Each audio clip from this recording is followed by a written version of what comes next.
Tiger సూర్య రెండు కట్టిన కేసుల్ని టేకప్ చేసి క్రిమినల్స్ న్యాయస్థానం ముందు నిలబెట్టే ఎవరు కప్పిన నెప్పవి సిబిఐ ఆఫీసర్వి.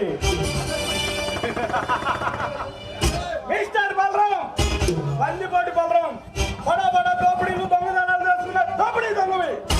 నీ దారి కట్టొచ్చిన అందరూ ఆఫీసర్ని, అమాయక ప్రజల్ని అతమార్చిన నరూప రాక్షసుడు. ఏం నేరం చేశానని ఆ కళ్ళ కన్నులు పట్టుకున్న నాయుధవత ముందు, ఆ చితులు చట్టం ముందు చేతులు కట్టుకొని నిలబడాలి. ధర్మయుద్ధం చేస్తూ అధర్మాన్ని వెంటబా లేక వేల కోట్లు కుంభకోణాలు కొలగొడుతున్న వాళ్ళపై కాపు కాసి వేట ఏమిటివా? ఏమిటి నేను చేసిన నేరం? ఏమిటి నేను చేసిన గౌరవం? మిస్టర్ బలరాం, చేసిన నేరాన్ని ఒప్పుకొని న్యాయస్థానం ముందు లొంగిపో. నీకు శిక్ష తక్కువ పడాలని నేను చూసుకుంటా. సూర్య, లా అండ్ ఆర్డర్ నాయకులు ఒకలా సామాన్య మానవుల మొదలు ఉండబట్టే రాష్ట్రం దోపిడీ రాజ్యంగా మారుతుంది. డబ్బు కోసం అదవని ప్రభుత్వాన్ని అడ్డపెట్టుకున్న పాపాత్ములు పుట్టగొడుగులా పుట్టుకొస్తున్నారు.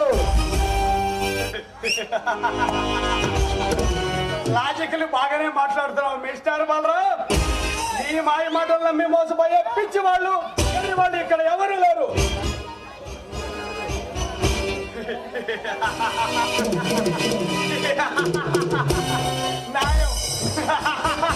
న్యాయం కులాన్ని బట్టి, మతాన్ని బట్టి, ప్రాంతాన్ని బట్టి మారుతుంది మిస్టర్ బలరాం.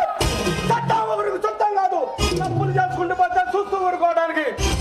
న్యాయస్థానం ముందు సీఎం అయినా, పిఎం అయినా, సామాన్య ప్రజలైనా ఒక్కటైనా గుర్తుపెట్టుకో మిస్టర్ బలరాం. అది నువ్వు అనుకున్న మందారం సరిపోదు మిస్టర్ సూర్య. కళ్ళు మూసుకుపోయినా ఈ ప్రభుత్వం గ్రహించాలి. అది నిజమనే ఈ ప్రజలు నమ్మాలి. పొట్టగూడు కోసం కూలి పని చేసుకొని బతికినా తప్పు లేదు, కానీ ఇలా కూలీలు చేసి దోపిడీలు చేసి బతుకుతానంటే చూస్తూ ఊరుకోదు ఈ ప్రభుత్వం. బతకాలంటే చాలా మార్గాలు ఉన్నాయి, కానీ ఇదే దారి అనుకుంటే నువ్వు నిన్ను నా దారిలో పెట్టేదాకా వదిలిపెట్టాను మిస్టర్ బలరాం. కత్తరించి ధర్మాన్ని బంధులు ఆడుకోవడం అది నేరం కదా? కాకి డ్రెస్ వేసి కళ్ళ ముందు జరిగే అన్యాయాలు కళ్ళారా చూస్తున్నా అది నేరం కాదా? కళ్ళ కోటి ధరించి అన్యాయానికి అమ్ముడిపోయినా అది నేరం కాదా? ప్రాణం పోయాల్సిన డాక్టర్లే పైసలకు అమ్ముడిపోయి ప్రాణాలు తీస్తుంటే అది నేరం కాదా? ఇందుకే నేను చేసిన నేరం ఏమిటా ఘోరం? చెప్పండి ఆఫీసర్. కలెక్టర్ రాజారావుని, అతని వారిని అతి దారుణంగా చంపడం నేరం కదా మిస్టర్ బలరాం. నా అన్న వదిలిని నా చెల్లితో నేను చంపానా? ఏం మాట్లాడుతున్నావు ఆఫీసర్? మరైతే వాళ్ళని ఎవరు చంపారమ్మా? అక్రమమైన దందా చేసి అడ్డంగా మనిషిగా ఆ దుర్మార్గులే నా అన్న వదిలిని అతి దారికి చంపారు. నువ్వు చెప్పేది అవుతావు మిస్టర్ బలరాం. నేరాన్ని కప్పిపుచ్చుకోవాలనే ప్రయత్నం చేస్తున్నావు. ప్రశ్నించే గొంతు నీ సమాజం ఎప్పుడు సగింది సూర్య. నగ్గ సత్యం చెప్పే నాయకుని ఈ సమాజం భరించదు. నువ్వు చెప్పేది నిజమని న్యాయస్థానం ముందు నిరూపిస్తావా? వాళ్ళకి శిక్ష పడాలా నేను చూసుకుంటా. వాళ్ళని న్యాయస్థానం ముందు నిలబెట్టిన అబద్ధ సాక్ష్యాలతో అడ్డదారుల్లో మళ్ళీ బయటకు వస్తారు. అలా జరగడానికి వీల్లేదు. వాళ్ళని రాజులతో ఇదిగా చెప్పాలి. బలరాం, తెలివిగా మాట్లాడుతున్నావు. చేసిన నేరాన్ని కప్పిపుచ్చుకోవాలనే ప్రయత్నం చేస్తున్నావు. సూర్య, ఆటైనా వేటైనా ఈ సంబంధం పెట్టుకో. నీలా పోషించిన పోడుకోవాలంతా వేట మొదలు పెట్టి ఈ సింహంతో చూసి గెలవలేక పారిపోయారు. ఓడిపోతావు, వెళ్ళిపో.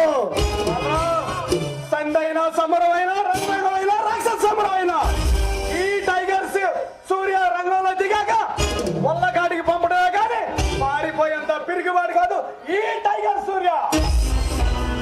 నీ చేతిలో గాయపడడానికి, నీ చేతిలో చావడానికి నేను చూడులో ఉన్న సింహాన్ని కాదురా, సింహాన్ని. సింహాన్ని కటకటాల పరిచయం చేయడానికి ఈ టైగర్ ఆంధ్రాలో అడుగు పెట్టింది, మొదలు పెట్టింది. అలాంటి దమ్మున్న సింహాన్ని దాటడాలంటే నీకు ఈ జన్మ సరిపోదురా.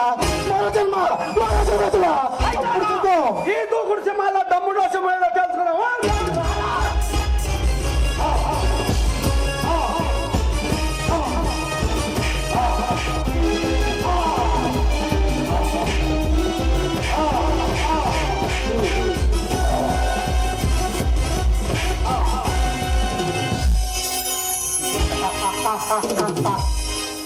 సూర్య చూసావుగా నా దబ్బేంటో. మరోసారి ఏ రౌడీ అయినా ఏ నా కొడుకైనా కేసు ముందు పెట్టుకుంటే ఎలా ఉంటుందో రుచిగా సాగే దీని రెడీ రెడీగా రండిరా. వస్తా వెళ్ళొస్తా